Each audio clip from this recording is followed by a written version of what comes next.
Big boss season 7 അവസാനിച്ചിരിക്കുന്നു. Anumol cup ഉയർത്തി. എങ്ങനെയാണ് Anumol cup ഉയർത്തിയത്? തിരഞ്ഞെടുപ്പിലൂടെ അല്ലേ, വോട്ടിങ്ങിലൂടെ.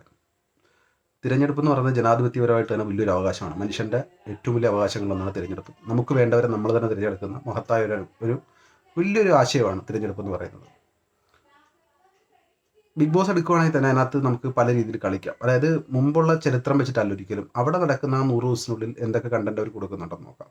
ഈ അനുമോൾ എന്ന് പറയുന്ന കണ്ടന്റ് കൊടുക്കുന്നത് വെച്ചാൽ ഏറ്റവും മോശമായിട്ടുള്ള ഒരു രീതിയിൽ കണ്ടന്റ് കൊടുത്തിട്ടുള്ള ഒരു മത്സരാർത്ഥിയാണ് ഈ അനുമോൾ എന്ന് പറയുന്നത്. അതായത് പുരുഷന്മാരെ മൊത്തം കോഴികളായിട്ടും, അതായത് വേറെ സെക്ഷലായിട്ടുള്ള രീതിയിൽ മാനിപ്പുലേറ്റ് മിടുക്കിയായിട്ടുള്ളൊരു മത്സരാർത്ഥിയാണ് ഈ അനുമോൾ എന്ന് പറയുക. ഈ അക്ബറിനോടും ആര്യനോടും ഇവനോടും എല്ലാം മോശമായിട്ടുള്ള രീതിയിലാണ്. ആണുങ്ങളായി ഇങ്ങനെ ആയിരിക്കണം. അക്ബർ ബസ്സിൽ കയറി കഴിഞ്ഞാൽ അങ്ങനെ നിൽക്കുന്നവരാണ്. ആര്യൻ എന്ന് പറയുന്ന കോഴിയാണ്. ഞാൻ പറയുന്നത് ഈ അനീഷ് ഉണ്ടല്ലോ, അനീഷ് പുതിയൊരു ആശയമാണ് കൊണ്ടുവന്നിരിക്കുന്നത്. ആരെയും കുറ്റം പറയാതെ, ഒറ്റയ്ക്ക് മാറിയെന്ന് കുറ്റം പറയാതെ, കൂട്ടിപ്പിടിപ്പിക്കാതെ, അടുക്കള രഹസ്യം അങ്ങാടിപ്പാട്ടാക്കാതെ അങ്ങനെ കളിക്കാം. തിരഞ്ഞെടുപ്പ് എന്ന് പറയുന്ന സാധനം വളരെ മഹത്തരമായിട്ടൊരു കാര്യമാണ്. നിങ്ങൾ അതിലൂടെയാണ് ആൾക്കാരെ തിരഞ്ഞെടുക്കേണ്ടത്.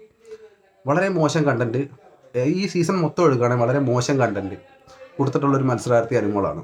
പെൺപുലി എന്നൊക്കെ പറയുന്നുണ്ട്. പെൺപുലി എന്നൊക്കെ പറഞ്ഞാൽ കഴിഞ്ഞ സീസണിലെ ജാസ്മിനെ ഇപ്പോൾ എന്ത് പറയണം, എന്ത് അടിപൊളിയായിട്ടാണ് ഫൈറ്റ് ചെയ്തുകൊണ്ടിരുന്നത്. ഇതിനകത്ത് ഒന്നുമില്ല. അടുക്കളയിലെ വിഷയത്തിന് വേണ്ടിയുള്ള ഫൈറ്റിംഗ് അല്ല. അത് ഒരു കാര്യത്തിന് അനുമോൾ ഒരു കാര്യത്തിന് പറഞ്ഞിട്ടില്ല. ഈ ആദില നൂറയുടെ ഒരു വിഷയം വന്നില്ല, വീട്ടിൽ കയറ്റാൻ കൊള്ളാത്തവരാന്ന് പറയുന്ന ആ വിഷയത്തിൽ പോലും വായിൽ പഴവും വെച്ചുകൊണ്ടിരുന്നിട്ട് ഇപ്പോൾ അവളുടെ കൂടെയാണ് കൂട്ടുകൂടി നടക്കുന്നതൊക്കെ. ഇതൊന്നും പറയാനില്ല. PR വർക്ക് എന്നൊക്കെ പറഞ്ഞാൽ PR വർക്കൊന്നും അല്ല സത്യം പറഞ്ഞാൽ ഇതിൻ്റെ കാര്യങ്ങളൊന്നും. PR എന്ന് പറയുന്നത് ഇപ്പോൾ എല്ലാവർക്കും ഉണ്ട്, രാഷ്ട്രീയക്കാർക്ക് അടക്കമുള്ളൂ. ഇല്ലാത്ത കാര്യങ്ങളെ പൊക്കി പറയാൻ വേണ്ടി ഉപയോഗിക്കുന്ന ഒരു ടൂൾ മാത്രമാണ് PR എന്ന് പറയുന്നത്.